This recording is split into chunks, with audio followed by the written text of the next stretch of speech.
এমন সময় একটা শিয়াল এসে হাজির হলো। শিয়ালদা তুমি বান্দরটাই ভালো। হ্যাঁ।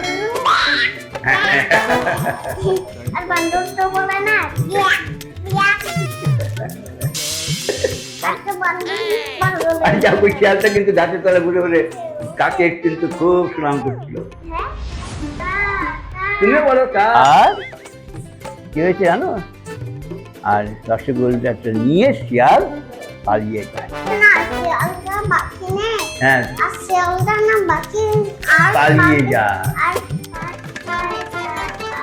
1 2 3 4 দেখো দেখো তারা হাঁটি মাটি ডিম খাও ডিম খাও। ওইটা ডিম খাই। ডিম দেখতে কেমন? কালো। খেতে ভালো লাগে? ও ঘোড়ার ডিম দেখে। ঘোড়ার ডিমটা কোথায় ছিল? কোথায়? এই জঙ্গলে। হাত দিয়ে খেতে হয়, পা ছাড়তে দিয়ে চলি মোরা। চলি মোরা। অনেক দূরে যাই, তাই না? সোনা দাদু সোনা দাদু